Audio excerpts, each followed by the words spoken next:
Oi,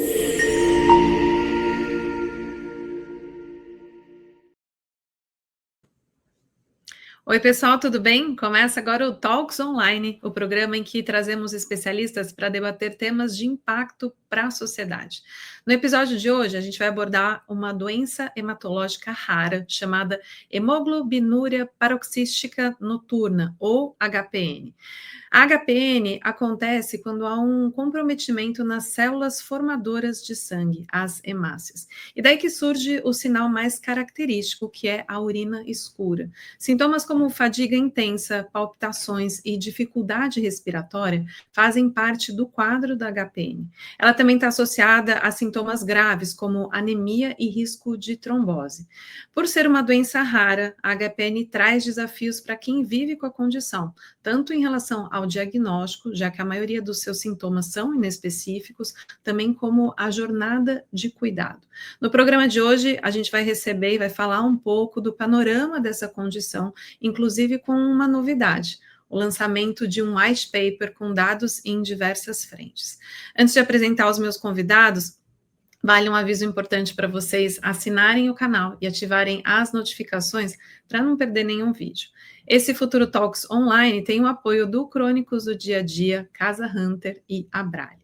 Agora sim, eu já vou chamar os nossos convidados aqui para a tela. Queria convidar aqui a Andréia Bessa, que é advogada e representante da Casa Hunter, Martim, fundador das associações Crônicos do Dia a Dia, múltiplos pela também é conselheiro da LAPA, Academia Latino-Americana de Pacientes, e a Nina Mello, pesquisadora e coordenadora de pesquisa da Abrale, Associação Brasileira de Linfoma e Leucemia. Pessoal, muito bem-vindos, muito bom ter vocês aqui. Queria começar, eu acho que para a gente, né, abrir a nossa conversa, falando um pouco sobre o white paper, já que, né, a gente está aqui justamente para explorar um pouco dos dados que vocês conseguiram levantar e como que a gente vai abordar tudo isso. Primeiro, qual que foi a motivação, né, da criação de um documento como esse? Qual que é o objetivo dele? Quem começa, Gustavo? Pode ser, sempre um prazer estar com você, Natália. Você falou muito bem do contexto da doença, né? Uma doença que chega a ser ultra rara, afeta de uma forma muito prejudicial a qualidade de vida das pessoas com diagnóstico e do seu entorno, né, familiar principalmente. E o que a gente percebeu, assim como várias doenças raras, é uma falta de conhecimento consolidado sobre a condição e falta de dados que ajudem a gente a subsidiar ações, né, de política pública para melhorar o cenário da HPN no Brasil. Então, é uma iniciativa sem cunho promocional, não tem nenhuma promoção de tratamento farmacológico, não trata de ação judicial, nem de terapia específica. A ideia é a gente conseguir contextualizar o impacto da HPN no Brasil e levantar dados que ajudem a gente a direcionar ações. As principais ações, elas se baseiam em 3 grandes pilares: disseminar conhecimento, identificar desafios e oportunidades e propor recomendações concretas. Foi isso que motivou a gente a fazer essa colaboração conjunta. Nina, Andréia, querem complementar?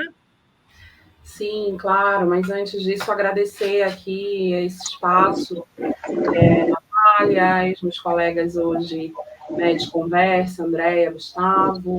É um prazer, né, unir esforços enquanto associações de pacientes para poder falar dessa temática. Só o nome, né, já é um trava-língua ali, então acho que já reforça a necessidade da gente ter cada vez mais informação, né, e não só do ponto de vista do paciente, de quem tem ali convive com essa condição da HPN, mas também dos próprios profissionais da saúde.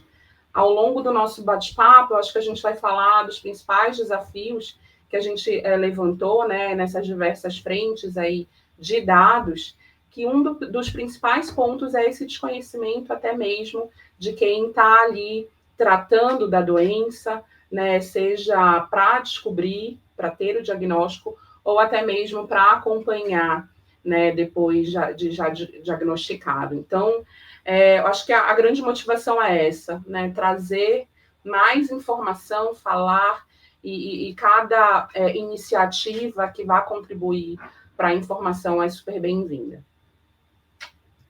Certamente, né, Nina? Principalmente quando a gente fala de uma doença rara e quando há escassez de informação, isso não ajuda ninguém, né? Não ajuda o sistema, não ajuda o paciente, não ajuda o cuidador, então é uma iniciativa super bem-vinda. Andréia, quer me trazer o seu ponto? Bem,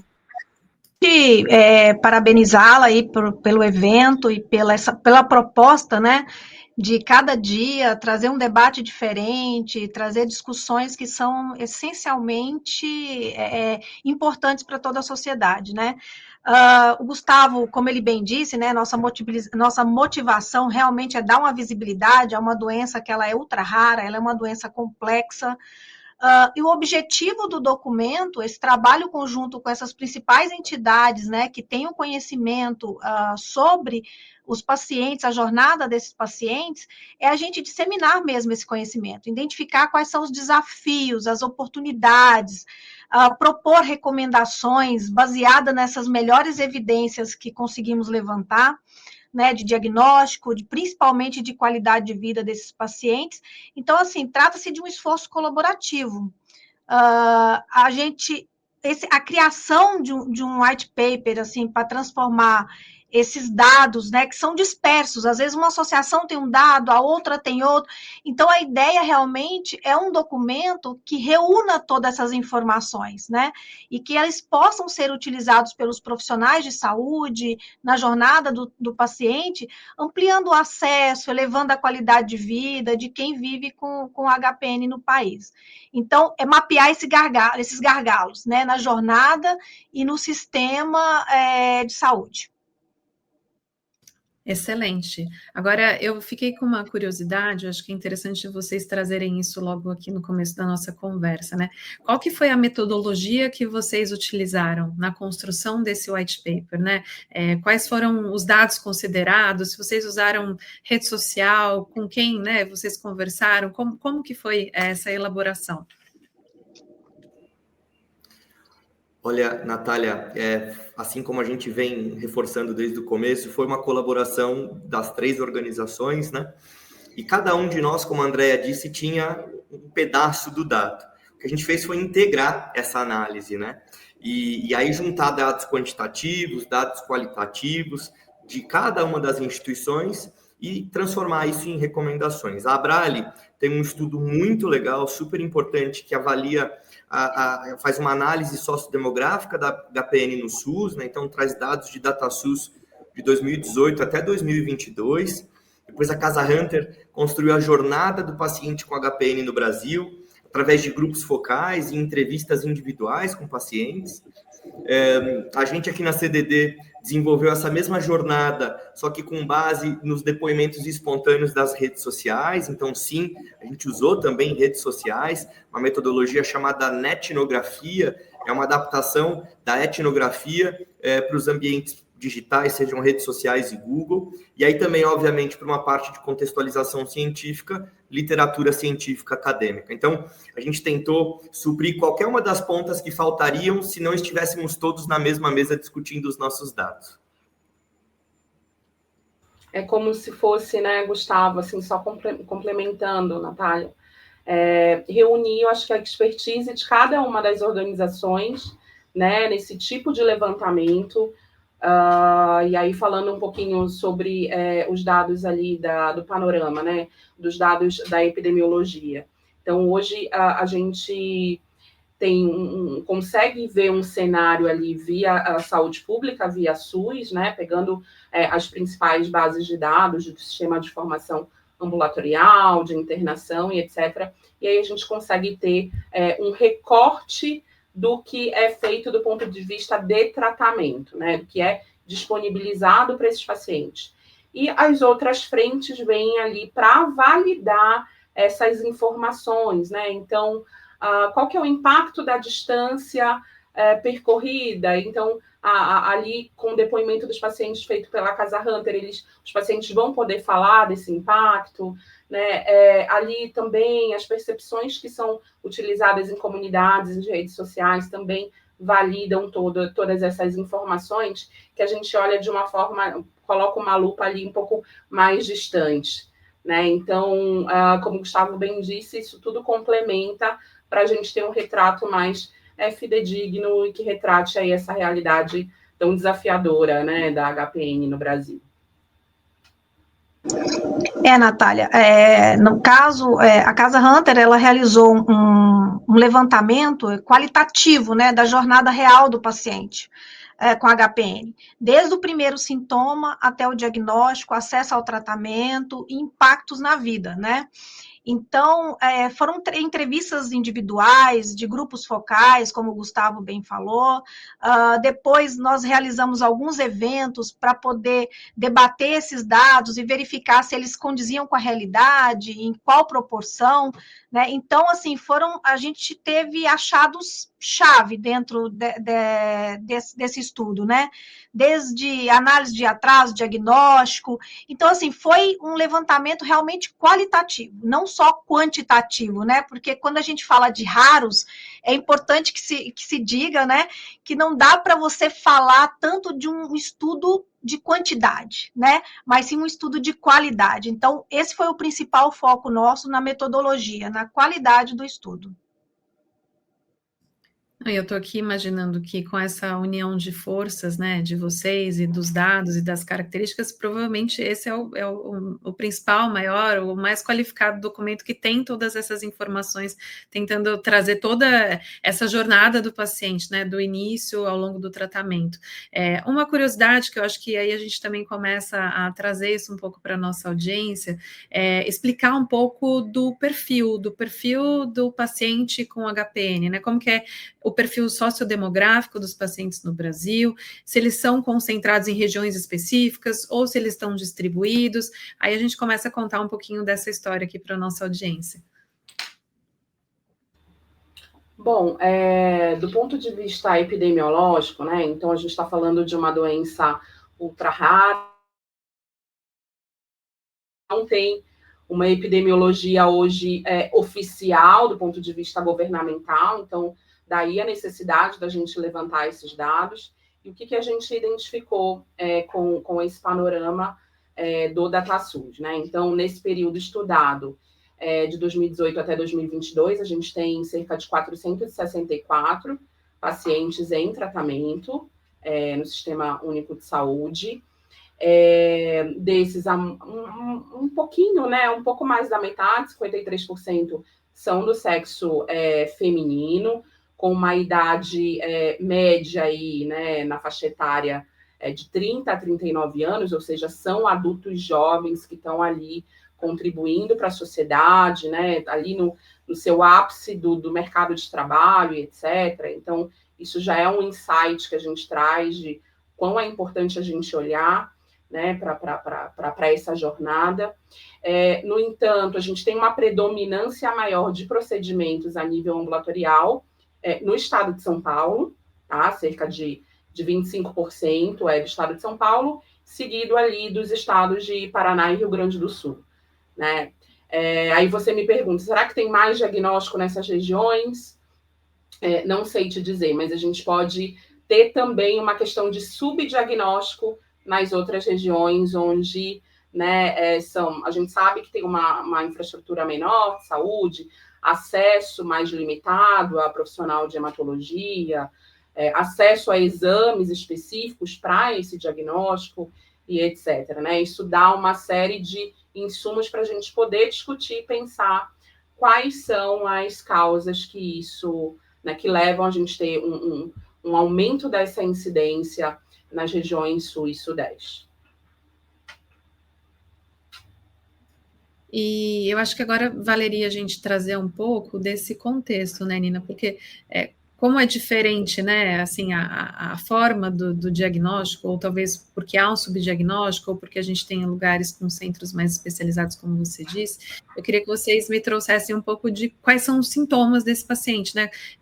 Como que ele tem esses sintomas, como que ele chega no serviço, se ele chega mais tarde ou se ele chega no tempo correto, para a gente ter uma visão assim, mais global assim, de como que esse paciente vai para o sistema. Bem, Natália, num evento até que a gente realizou, debatendo um pouco, né, esses sintomas, é incrível como as coisas realmente se casam, né? Por isso que a gente fala, uma pesquisa qualitativa, ela traz um pouco essa percepção real do paciente mesmo, a gente consegue sentir isso no dia a dia. Mas um dos sintomas, assim, mais comuns, né, e precoces que a gente fala, e que são difíceis de ligar diretamente à HPN, é a fadiga intensa, né, em todos os resultados, né, nas falas dos pacientes, a primeira coisa que ele coloca é essa fadiga, aquela fraqueza, que às vezes as pessoas até confundem com um pouco de preguiça, de falta de vontade de fazer as coisas, só que às vezes isso está ligado a um pouco, não, porque eu estou cansado, aí vai se postergando, né? Até que você chega a uma urina escura, né? É uma urina bem escura mesmo, que ela chega a ser, tipo assim, a uma cor próximo da Coca-Cola, sabe? E especialmente quando o paciente acorda, né? Então ele começa a ter essa urina escura, só que aí já um pouquinho mais adiantado, né? A palidez, então às vezes são sintomas muito confundidos com anemia, né? Porque os olhos estão amarelados, aí começa a família, vamos comer mais espinafre, vamos comer mais, né? E vem com aquelas soluções caseiras, mas realmente aquilo que faz o paciente ir buscar um apoio médico é a urina escura, né? Porque ela começa, de fato, tipo assim, tem algo acontecendo, tem algo errado, né? Mas aí tem outras, vem acompanhada de outros sintomas muito comuns, falta de ar, dores abdominais, né? A cefaleia, e os sinais, assim, que acendem o alerta vermelho, né? Que faz o paciente, não, vou para o serviço de urgência, é uma dor intensa no abdômen, né, no peito, nas costas, com muitas náuseas, o inchaço, dor em pernas, e realmente a urina, que é aquela questão que fala assim, preciso ir ao médico, né, fiz uma vez, 2 vezes, tem alguma coisa que não está normal. Para os médicos, né, um achado assim que a gente percebeu durante a pesquisa, que reforça a suspeita clínica dos médicos, é o resultado do exame, né, que é a anemia hemolítica, né, que é o LDH muito alto, a história de infecções ou procedimentos que vão desencadeando aí uma piora súbita, né, dos sintomas. E aí o primeiro passo, realmente, que geralmente a emergência vem procurando fazer, é o hemograma completo. Isso é muito comum, né? Até quando você entra com cálculo renal, algum outro tipo de dor abdominal, é comum se pedir um hemograma completo, né?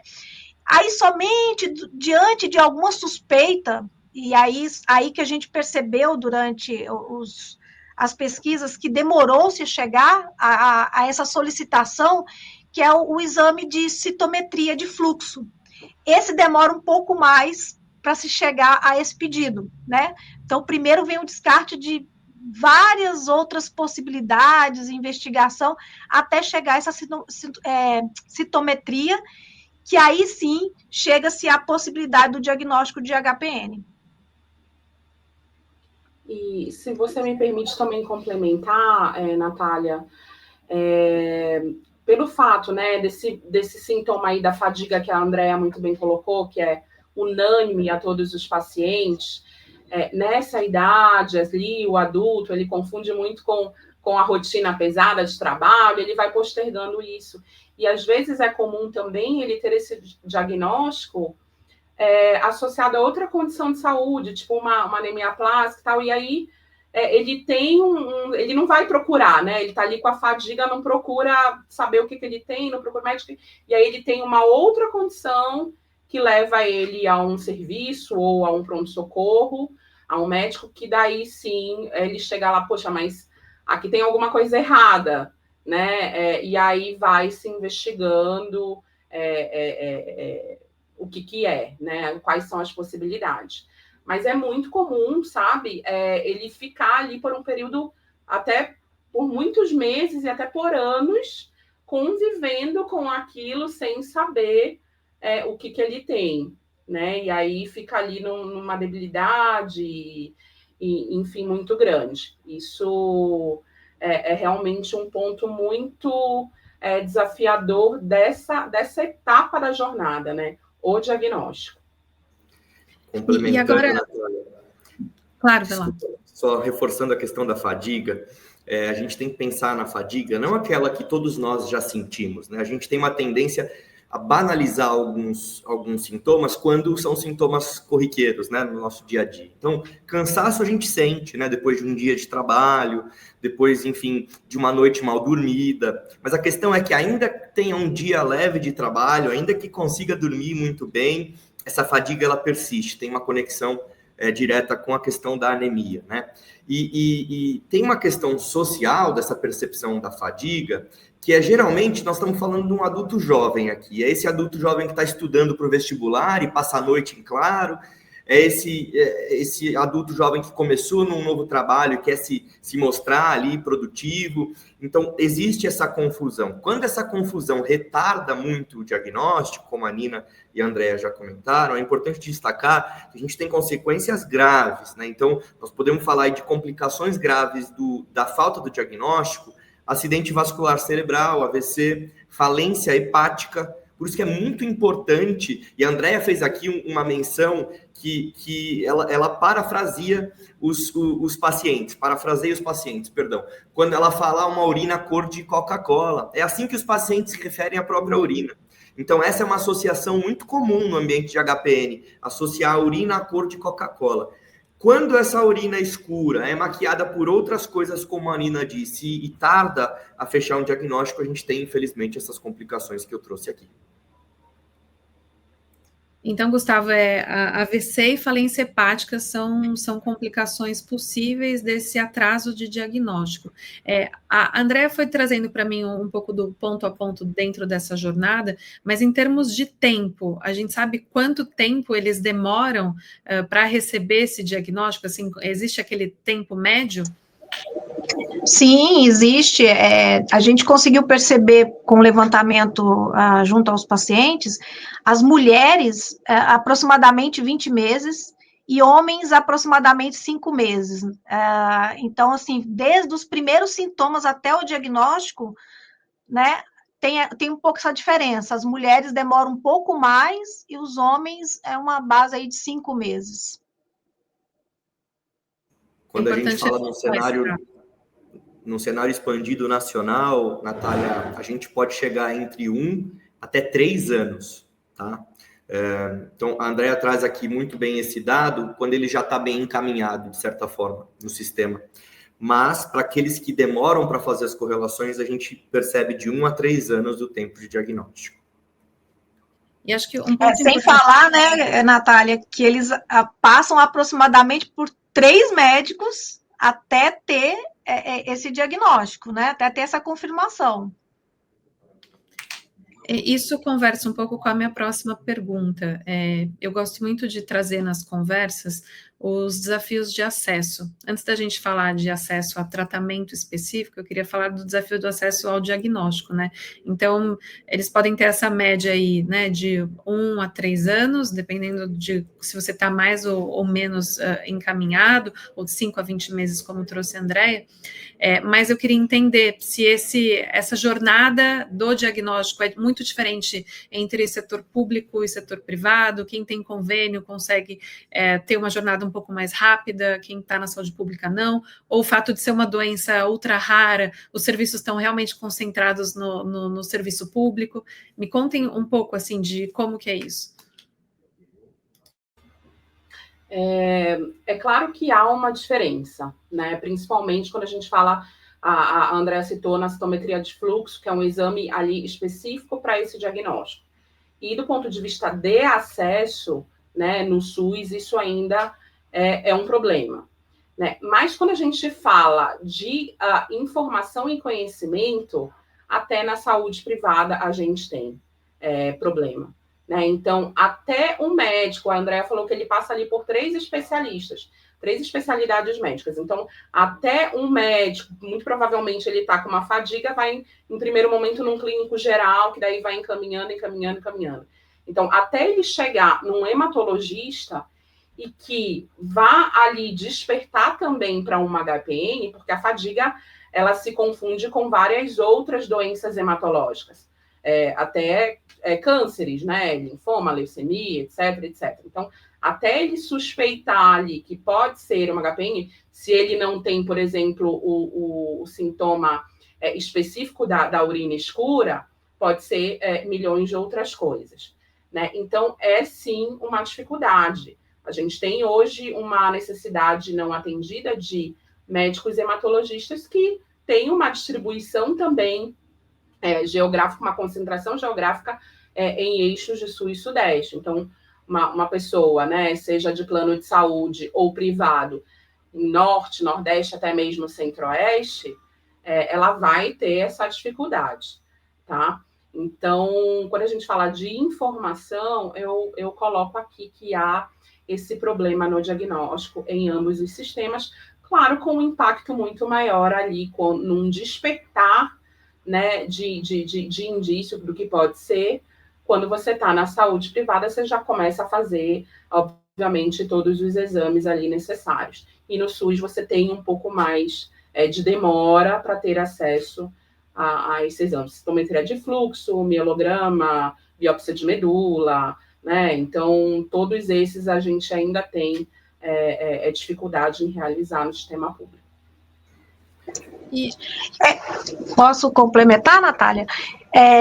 Assim, tem uma percepção que nós tivemos também, as pessoas que vão pelo SUS, então a gente sabe que o SUS você vai passar pela unidade básica ali, atenção primária, né? Então você vai numa emergência, e geralmente na emergência você não tem um especialista de pronto, né?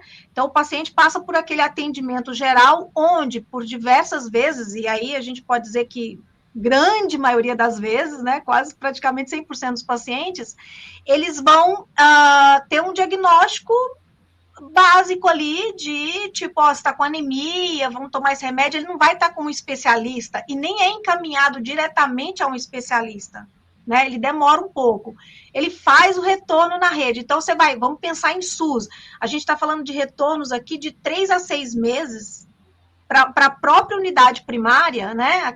Quando você entra naquele postinho de saúde, né? Que todo mundo conhece mais como postinho de saúde. Então, quando ele entra ali, ele faz esse primeiro, vai tomar uma medicação para melhorar a anemia, ou para melhorar, vai depender do sintoma, e depois de 3 a 6 meses, dependendo da localidade, ele volta de novo na unidade primária. Quando for detectado a continuidade daquele resultado do exame dele, continua, né, naquela anemia intensa, aqueles sintomas vão se agravando, aí sim que ele é encaminhado para a lista para o especialista. E nessa lista, na fila do especialista, ele leva mais 6 meses, e aqui eu estou falando nos menores prazos possíveis, né? Quando a gente fala da unidade privada, qual que é o problema hoje? O próprio paciente tem que entender qual que é o especialista, porque aquele médico, o clínico geral, ele praticamente está sumindo, né? Então, eu tenho que entender, olha, que sintoma que eu tô? Eu tô... Ou é o primeiro médico que eu passo, ele fala, você tem que passar com hematologista, você tem que passar... Aí sim, eu vou direto para o especialista num curto espaço de tempo, né? Então, a diferença entre o tempo de acesso a um possível diagnóstico, e também se não é garantia do diagnóstico, é um pouco isso, da diferença do público e do privado. Mas é óbvio que o maior problema, como a Nina colocou aqui, é a questão da qualificação mesmo, dos profissionais de saúde. Tem o nosso white paper, a Natália, ele traz muito uma contextualização com histórias reais, né? E eu queria, então, pedir licença para ler um depoimento de uma mulher, 45 anos, carioca. Tá? Então, ela diz o seguinte: após o transplante hepático, teve uma intercorrência e o médico não descobria o que era. E solicitou alguns exames e cogitou algumas doenças, e uma delas era HPN. Conseguiu fazer o exame por meio de um voucher que o médico tinha. Eu acho que esse depoimento ilustra muito bem o desafio, a questão diagnóstica, a questão dos exames. Primeiro, essa questão do voucher é muito frequente. Ou a gente tem um programa de acesso expandido através de exames da indústria, ou a gente tem voucher de associações de pacientes financiando esses exames, ou mesmo médicos financiando os exames. Mas olha o que ela teve que passar. Ela teve um transplante hepático, aí intercorrência, ninguém descobriu o que era, só então cogitou-se HPN. Acho que essa associação da falta de conhecimento que a Nina trouxe, as barreiras de acesso, tanto físico quanto financeiro, é muito bem ilustrado nesse depoimento dela, infelizmente. É impressionante, né? Às vezes a gente, quando olha para uma doença rara, fica muito focado no tratamento, que vai ser o nosso próximo passo agora, mas tem uma jornada muito grande do diagnóstico, né, que precisa ser endereçada. Agora, pensando no tratamento, aí vamos supor que o paciente passou ali pela jornada, conseguiu ter o seu diagnóstico fechado, apesar das dificuldades para chegar lá. Quais são as possibilidades de tratamento, né? Hoje, um paciente com HPN pode ser tratado, ele é tratado rápido, não é rápido, tem mais de um tipo de tratamento. Eu queria esse overview de vocês. Então, passada essa primeira fase do diagnóstico, que eu aí falo com toda certeza, é uma das principais desafios da HPN, a gente chega para outra etapa ali, que é o tratamento, que também é muito desafiador, né? Do ponto de vista aí já de qualidade de vida e necessidades não atendidas hoje. Então, a gente tem no SUS e também no privado, pouquíssimas opções de tratamento. Eu diria até uma principal, né, que é o... Não sei se pode falar aqui, mas o eculizumab, que a grande maioria dos pacientes hoje trata com eles. E qual que é a questão desse tratamento hoje? Né? Ele precisa fazer em um centro de tratamento, porque é um tratamento endovenoso. Então, ele se desloca a cada 15 dias para esse centro de tratamento para fazer essa medicação, para ter acesso a essa medicação. Sem contar que essa medicação ela foi incorporada há pouquíssimo tempo, acho que tem 2 ou 3 anos no sistema público, então ele vinha passando antes por uma barreira até de acesso para conseguir. Então, hoje, superada essa questão do acesso, a gente tem uma barreira de impacto na qualidade de vida desse paciente. Ou seja, abrindo aí uma necessidade, um vazio assistencial do ponto de vista terapêutico para esses pacientes. Então, a primeira coisa que eu acho que é importante a gente trazer aqui também, que a gente conseguiu levantar no panorama, é que 50% dos pacientes que tratam HPN, eles precisam se deslocar para outro município para poder ter acesso a esse tratamento. Ou seja, imagina, gente, vamos relembrar lá, né? Um paciente, um adulto jovem, predominantemente na idade entre 30 e 39 anos, trabalhando, etc., etc., tem que deixar ali, né, a sua cidade para poder se deslocar a cada 15 dias a outro centro de tratamento. E aí, com uma distância média que a gente tirou ali de mais de 80 quilômetros da sua casa até esse lugar. Mas a gente percebe também que não é só a distância que impacta. E eu acho que tanto a Andrea como o Gustavo podem falar. Por isso que eu falei, né? É importante para a gente validar qual que é o impacto dessa distância. Não é só a distância que impacta. É o tempo que ele fica ali naquele centro de tratamento também. Muitas vezes ele perde um dia inteiro, porque ele vai, muitas vezes, ter que fazer uns exames ambulatoriais, depois passar com o médico, para depois fazer a infusão, que a infusão em si demora, eu acho que de 30 a 40 minutos. Ela em si é rápida. Nina, né? É mensal esse tratamento? É quinzenal. É quinzenal, ou seja, é bem impactante. Né? E vamos considerar que quando ele vai infundir, ele já está mais debilitado com a fadiga, muitas vezes ele vai precisar de um acompanhante ali, né? Já impacta, eu acho que é um impacto na vida também de toda uma família, né? Durante muito tempo, né? Uma doença crônica, etc. e etc. Então, quando a gente fala de tratamento, Natália, a gente também tem uma questão muito importante, e eu acho que a principal questão hoje que traz, né, o white paper ele foca muito nisso, é o impacto na qualidade de vida desse paciente, gerando necessidade aí até de um acompanhamento multidisciplinar importante, que muitos pacientes hoje também não têm, né, acesso de um acompanhamento de outros profissionais que vão aí atenuar um pouco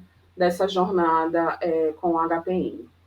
Natália, eu tive recentemente com um paciente super jovem, enfim, ele está agora cursando a faculdade, quer ser médico, e ele contava um pouco da odisseia que ele vivia de 15 em 15 dias morando na região serrana do Rio de Janeiro, mas fazendo a infusão no centro de referência da Unicamp.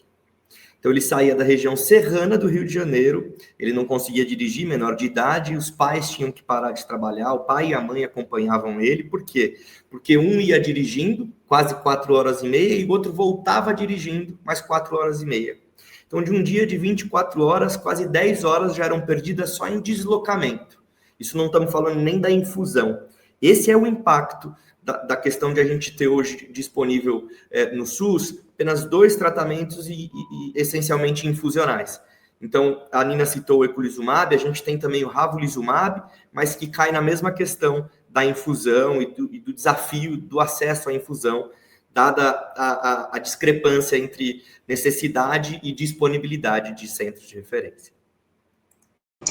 Tem um outro item também, Gustavo, que foi levantado, né, nos estudos, que é importante que se diga, mas o impacto do tratamento na vida do paciente, no trabalho, por exemplo, o paciente acaba tendo que expor, né, a tua realidade, sua condição médica para todo mundo, porque ele tem que se afastar sempre do trabalho durante um período considerável.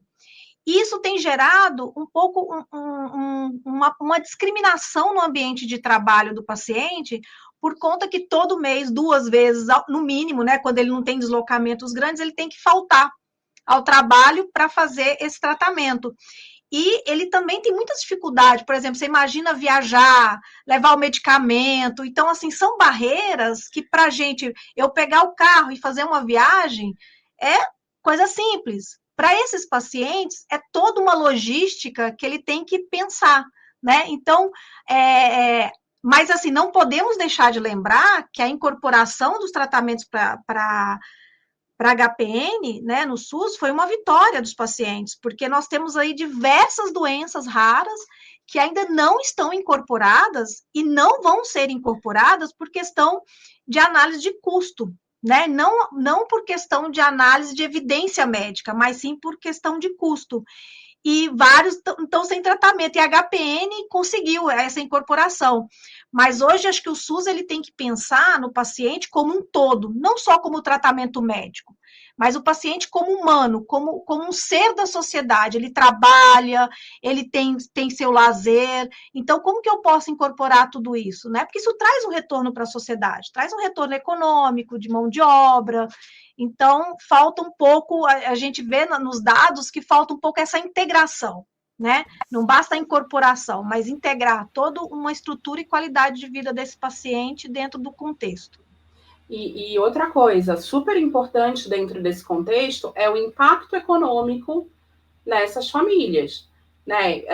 Quando você se desloca aí, não lembro agora, 400 quilômetros, né, Gustavo, né, de um estado para o outro, quem é que paga, quem é que banca essa gasolina ou essa alimentação que ele fica lá no centro de tratamento um dia inteiro para uma ou mais pessoas? Isso se ele tem um carro. Se ele não tem um carro, ele vai ter que ir de ônibus, né? Pegar um transporte intermunicipal ou interestadual. Isso daí gera, a cada 15 dias, se a gente for colocar ali na ponta do lápis, e muitas vezes, por conta desse impacto no trabalho, ele deixa de trabalhar, né? Porque muitas empresas acabam que não entendem ou não, né, acabam descartando. Isso é uma realidade, esse paciente. Quem é que paga essa conta, né? Então, é realmente muito, muito difícil. A gente tem relatos aí de pacientes próximos e que são coisas realmente que A gente vê, olha, uma filha de uma paciente falou que ela gasta a aposentadoria toda no deslocamento para o tratamento, né? Então, aí a gente vê a necessidade da gente ter opções que façam essa jornada ser mais leve, né? E pegando um pouco do que vocês trouxeram aqui, né, Gustavo, Andréia, Nina, dessa jornada do paciente, né? A gente não está falando aqui só do fato dele se deslocar, né, da distância em si, que já é bastante, mas também dos custos embutidos nisso para o próprio paciente, para o sistema de saúde, mas também para a qualidade de vida dele e das pessoas que estão com ele, né, dos cuidadores, dependendo da idade que ele tiver, ou de que precisar mesmo dessa ajuda. A minha pergunta é, hoje vocês trouxeram que tem 2 medicamentos incorporados no SUS, e esses medicamentos são infusionais, então tem essa questão aí do deslocamento. Qual seria a alternativa, então, para esses pacientes? A gente tem alguma coisa no radar nesse sentido? Excelente e oportuna pergunta, Natália.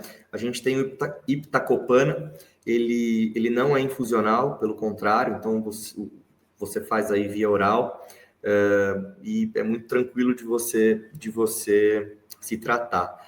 Eu tendo a falar que o melhor remédio é aquele que melhor controla a sua condição. Então, independente se é infusional, oral, subcutâneo, se está controlado, para mim é o melhor remédio. Lembrando que eu tenho uma doença rara, esclerose múltipla, e eu mesmo faço uso de remédios já mais antigos, sem tanta tecnologia, mas que me mantêm bem. Então, dito isso, a gente tem uma opção, e aqui a questão não é promover essa opção, mas é reforçar que essa opção, para além da comodidade posológica, ela também atua numa questão que as outras não atuam, que é a questão da fadiga. Então, assim, a fadiga ela é muito melhor controlada com esse novo fármaco do que com os atuais disponíveis. E quando a gente contextualiza, como já fizemos nessa live, o impacto da fadiga na vida das pessoas, eu até me esqueci de citar o grande número de pessoas que, através das redes sociais, aventam a possibilidade de um suicídio, o grande número de pessoas falando de ideação suicida, tamanho o impacto da fadiga, né, e do desafio de se manter ativo é a condição. Então é isso, sim, nós temos uma opção que, inclusive, logo deve abrir para consulta pública, porque recebeu uma recomendação favorável, agora a gente está esperando abrir a consulta pública. É importante que a gente mobilize toda a sociedade para a gente poder destacar principalmente algo que esse novo medicamento atua com mais eficiência, que é a questão da fadiga, que para 40% dos pacientes que hoje estão em tratamento, ainda é algo que impacta muito na qualidade de vida. E além disso, a gente tem também uma outra opção, que é o crivolizumab, né, também está em vias de abrir a consulta pública, que é uma outra opção subcutânea, né, ou seja, dá a possibilidade desse paciente também fazer em casa. O fato é que, como o Gustavo bem falou, o paciente ele vai ter a opção de escolher o que é melhor para ele, né? Claro que vai ter paciente, como a gente sabe, poxa, não, eu me sinto muito mais seguro de fazer o meu tratamento no centro de tratamento, né? Isso para ele vai acreditar que está realmente fazendo efeito, está controlado, está aquele, não, eu não quero mexer em time que está ganhando, eu estou me sentindo bem, etc. Mas isso não é motivo para a gente não ter opções em que o paciente, numa decisão compartilhada, né, junto com o seu médico, ou levando em conta várias questões ali da rotina dele, das suas preferências, né? A gente está falando muito hoje no patient preference, e isso a gente precisa levar em consideração. Se ele quiser, né, ter um medicamento oral e tomar ali, controlar suas questões, e ter a possibilidade de tirar umas férias, por exemplo, de um mês, ele vai poder ter isso. Ou um subcutâneo, que vai ali também dar essa possibilidade dele ter um trabalho ali, né, sentir melhor contribuindo no seu trabalho, isso também é legítimo.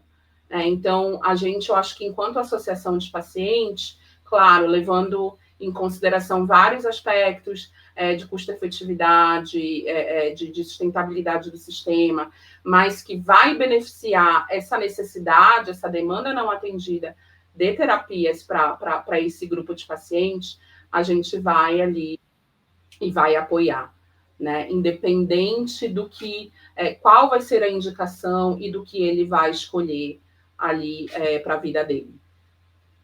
Fazendo a minha próxima pergunta, que eu queria trazer para vocês, que é se tem algum ponto dentro do white paper que a gente não falou aqui, mas que vocês acham que vale a pena a gente destacar. A gente já está indo quase para os minutos finais da nossa conversa, ainda vou querer uma mensagem final de cada um de vocês, mas eu queria saber se tem algum ponto ali que você, olha, é bacana a gente falar disso aqui.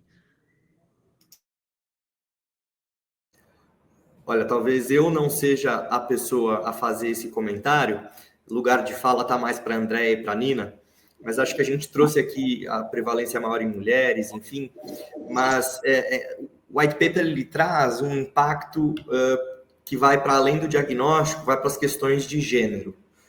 Então, como o HPN afeta mais mulheres, a gente tem que cruzar a condição com menstruação, fertilidade, gravidez. São temas muito discutidos nas comunidades, né? E aí essa questão de estar mal e estar bem, existe uma dificuldade dos pacientes de definirem o que é isso, né? Então, no white paper a gente traz muito parâmetros clínicos, focando na qualidade de vida percebida. E aí o impacto emocional, ele sofre aí um prejuízo ainda maior nesse bem-estar ou não estar tão bem. Eu queria destacar que, de uma forma muito oportuna, os 3 estudos que fizemos aí, cada um nas nossas organizações, eles se complementam. Eu não falei muito no começo, mas na etnografia, Natália, a gente retroagiu de 2024 até 2019. E a gente conseguiu identificar depoimentos espontâneos que corroboram tudo que os outros 2 estudos disseram. Então, assim, eu queria destacar a veracidade do white paper, né? Essa legitimidade de trazer informação validada com pacientes. Acho que o grande destaque aqui é o que a gente tem agora nas mãos para poder fazer política pública, para poder, enfim, mobilizar toda a sociedade. Eu queria fazer uma outra consideração também, que está no nosso documento, que é a questão do acesso ao tratamento, né? Quando a gente fala do medicamento incorporado, parece que imediatamente o paciente já começa o tratamento. E nem sempre isso, de fato, ocorre. Então, o paciente, além dessa jornada toda que ele faz para descobrir, ter o diagnóstico, ele tem a outra jornada, apesar de incorporado, que é o acesso imediato, o início do tratamento, que hoje a gente leva aí em cerca de 1 a 3 anos para esse acesso, apesar de incorporado, porque ele vai fazer o pedido, aí vem uma primeira negativa, pede isso, até fornecer o medicamento, a gente tem uma janela muito grande, e para esse paciente o tempo é primordial para o tratamento, né? E além disso, a gente tem um outro problema que é a descontinuidade, que é o pior ainda, porque o paciente está tratando e, de repente, atrasa a entrega do medicamento por uma falta de planejamento, de logística, né, do governo na entrega, no atraso na compra. Esse medicamento não chega no tempo hábil para o paciente e tem uma descontinuidade. Lembrando que a descontinuidade de um tratamento, ele pode trazer um aumento na progressão da doença, ou seja, ela voltar muito pior do que quando ele iniciou o tratamento. Então, tudo aquilo que foi feito, tudo aquilo que foi trabalhado, ele pode ter um retrocesso muito grande, né? Então, a continuidade do tratamento é algo importantíssimo, né? O setor privado já é um pouco diferente, porque o setor privado, muitas vezes, por mais que esteja incorporado no SUS e a gente tem aquela questão de mitigação do rol ali, que é uma equiparação ao rol, os planos de saúde insistem em dar negativa. E aí o paciente passa por uma outra jornada, que é a judicialização, para poder ter o acesso ao tratamento. Então, isso também faz parte da jornada, e aí a gente chega naquele cálculo de que um paciente, para ter um acesso, né, de fato, ao tratamento, entre diagnóstico e tratamento, é de 5 anos, o que é um absurdo no Brasil, né? Então, essa questão do acesso, do diagnóstico e acesso, ele é importante e ele está sendo debatido também no documento. Eu gostaria de destacar aqui, né? Então, a gente falou de muitos impactos na vida desse paciente, acho que do ponto de vista de acesso, necessidades não atendidas, etc, etc.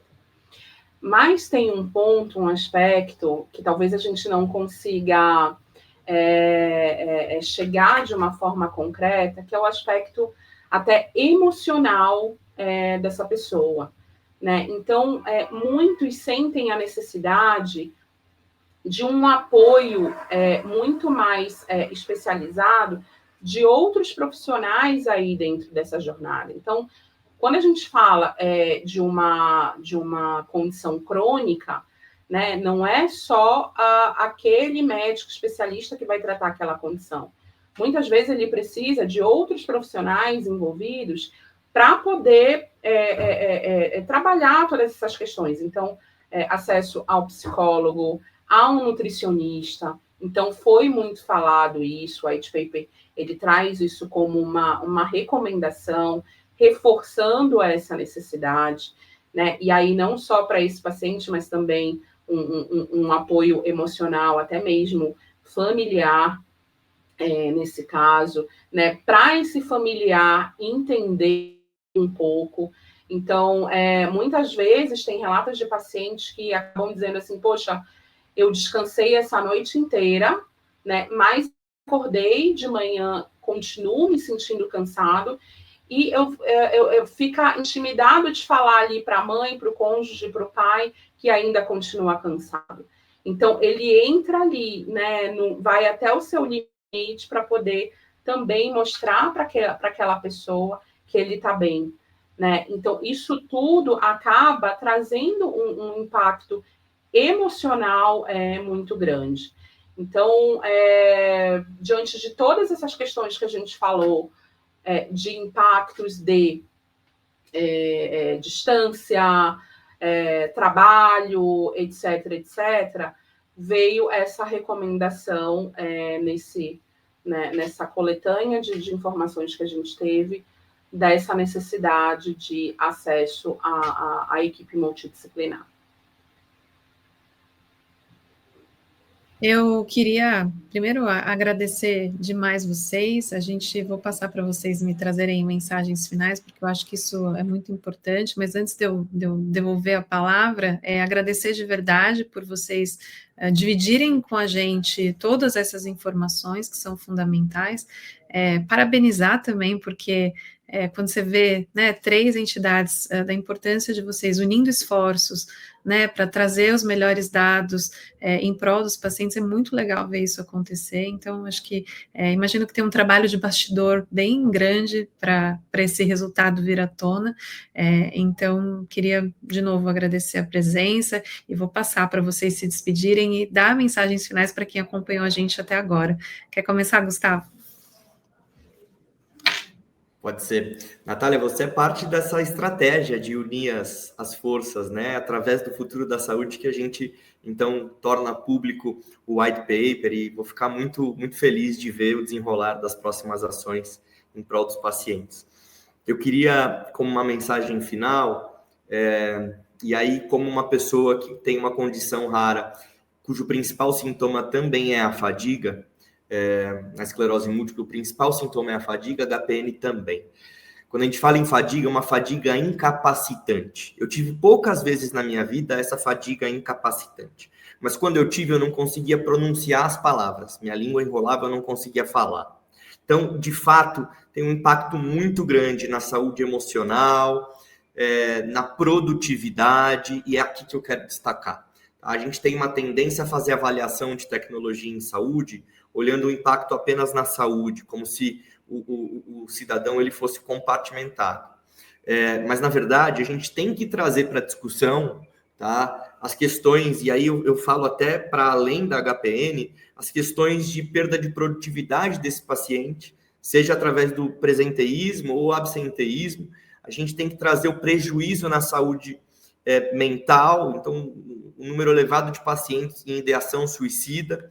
Acho que tudo isso tem que vir para conta do que se fala aqui, que se chama de avaliação de tecnologia em saúde. Então, aqui é um pleito que a gente consiga, espero que a gente tenha conseguido, destacar essas outras questões que para o paciente são tão importantes quanto o próprio tratamento. Lembrando que para várias doenças raras a gente sequer tem tratamento disponível.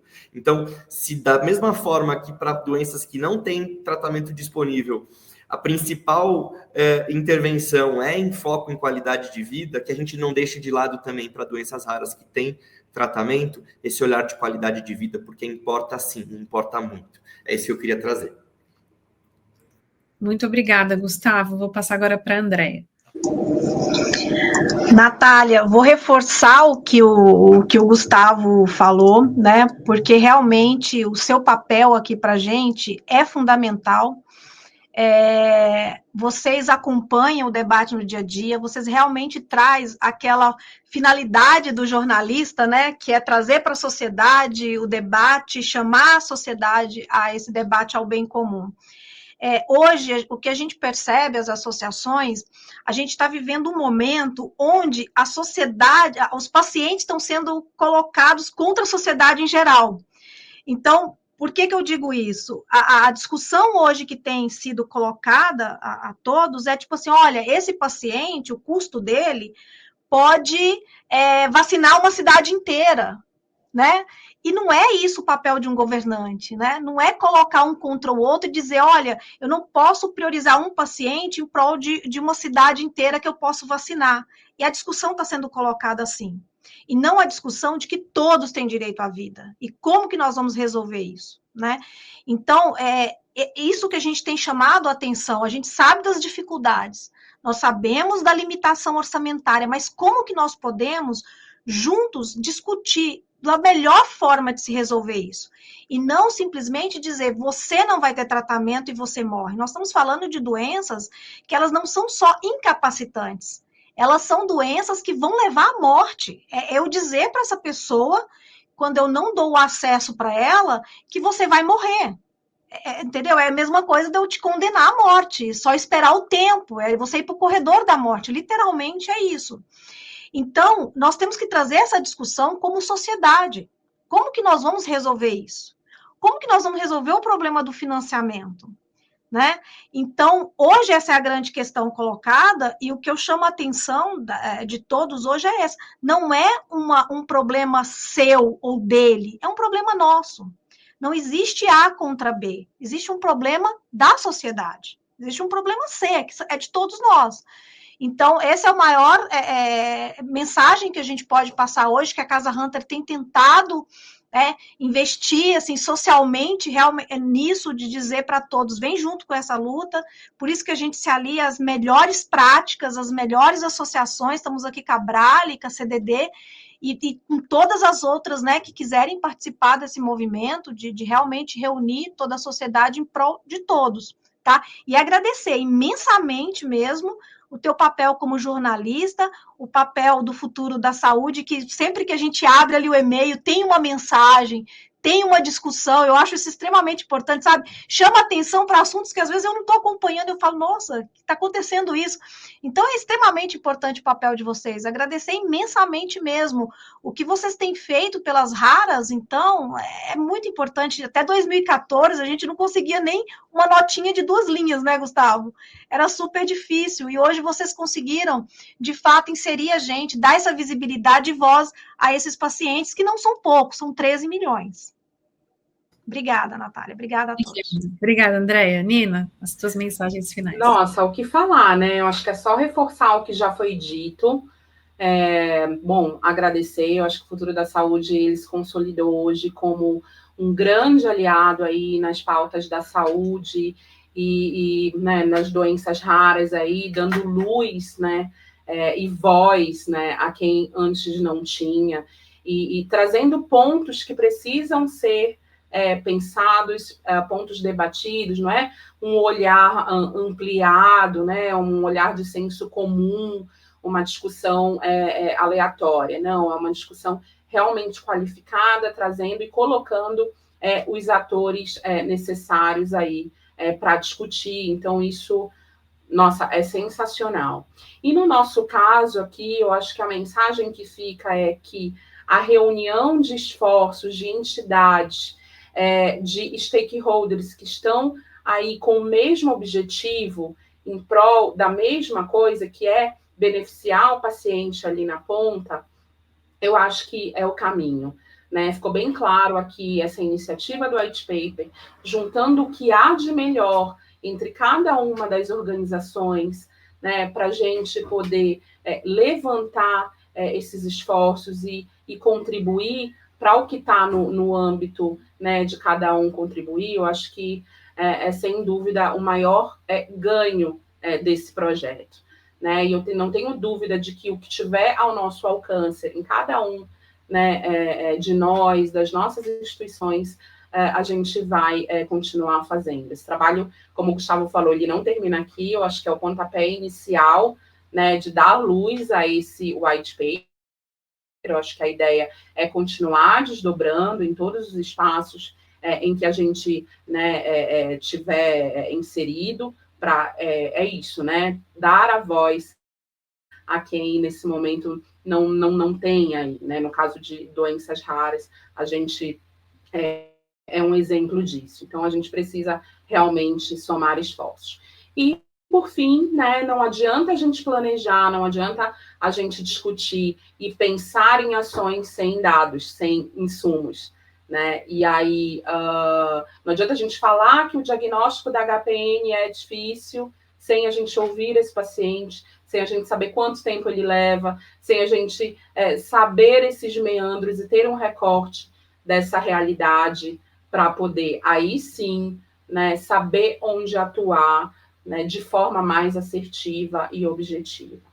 Então, eu acho que a mensagem é essa, né, unir esforços, falar todo mundo junto, sabe, e poder trabalhar para quem a gente tem a missão ali de defender no nosso íntimo, na nossa missão, acho que além de profissional, de instituição, como pessoas.